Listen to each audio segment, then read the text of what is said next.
Hello, this is Sheikh Siddiquddin on NS Weekly English News.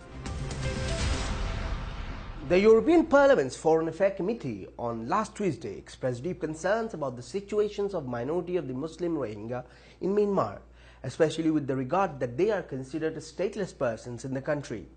The committee said in a statement that there were reports of serious human rights violation and continued repression, discrimination, as well as lack of recognition of Muslim minority as part of Myanmar society. The committee called on the decision of the government of Myanmar to return citizenship to Rohingya and to open the troubled state of Arakan, where the minority lives, for humanitarian and international organization, non-governmental organization, and journalists. At the same time, the committee discussed the status of stateless persons in South and Southeast Asia, noting that there were about 10 million people living in statelessness and 2 million alone in Myanmar inhabited in the area of Rohingya minority.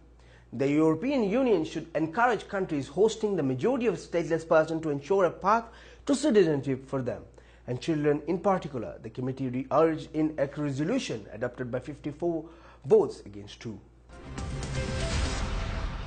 The OIC's envoy to Myanmar, Saeed Hamid Albar, held a meeting with his aides and members of his office in Kuala Lumpur to discuss ways for supporting the Rohingya refugees in Malaysia. Arakan News Agency reporters said Hamid Albar expressed the intention to visit the Rohingya schools in Malaysia to learn about the Rohingya and help them in development of education. Albar said in a statement that he hopes to build an educated generation of Rohingya refugees to help their families and their cause. Myanmar authorities have announced to reduce the curfew hours in Butidong city of Arakan, Western Myanmar, to 7 hours instead of 13 hours from last Sunday. The government of the city issued the decision to reduce curfew hours, which is from 10 p.m. to 4 a.m. instead of the old ban, which began at 7 p.m. and ends at 6 a.m. in the morning, a reference to the reason for the calm situation and security in the city. Local observers says the curfew is a way for the Myanmar government to inspire the world that its forces are working to control security and the rule of law. In fact, to starve the Rohingya minority and block them economically and push them out of the state so they can migrate to other countries.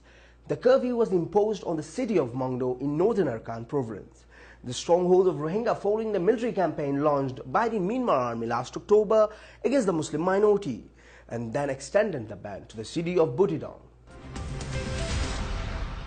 A Rohingya refugee in the northern Indian state of Jammu complains about his conditions in India, days after Indian protesters demanded deportation of Rohingya refugees who fled injustice and persecution in Myanmar. "We are here hungry and our children cannot find any food nor water to drink, and they keep asking us where we go every day," he said in a video, crying. "We are like someone who has lost their parents, like orphans." Another person appeared in the section talking and saying he did not know where to go after the all countries refused to receive them and provide them with humanitarian support in response to an Indian man's question. The Indian authorities announced earlier this month that they plan to deport thousands of Rohingya refugees fleeing Myanmar, also demolished a number of huts built by refugees in the state of Jammu in northern India. And Indian demonstrators came out last Friday to demand the deportation of these refugees from India. The United Nations High Commissioner for Refugees has 14,000 registered Rohingyas in India, including 3,000 asylum seekers. Also other 11,000 asylum seekers, but the Indian government does not recognize them as refugees.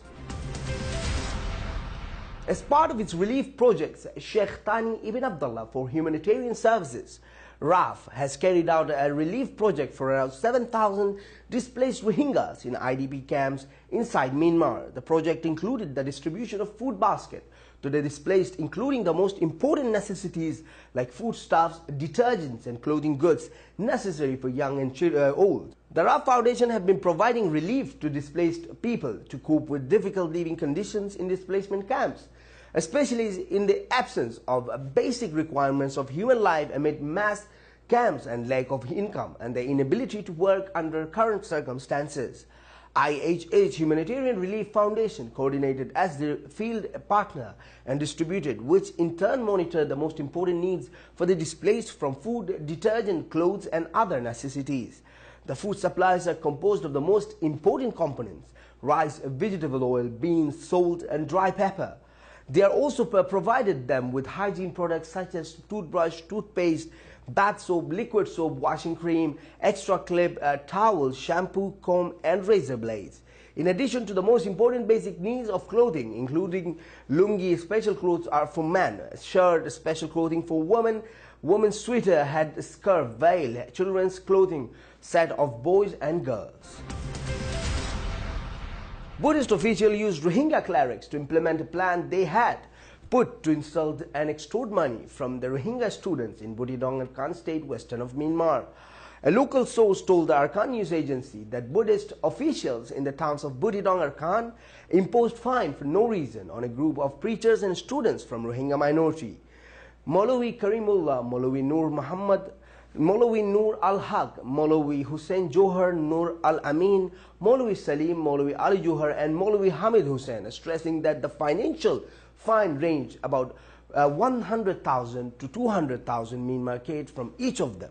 The soldier explained that the two of the victims were severely beaten for failing to pay the financial fine, pointing out that the official mocked them by saying, "Go and file a complaint to the police. They will not do anything because this is not your country and you are intruders here." Thank you for watching this show. Hope to see you very soon with more news.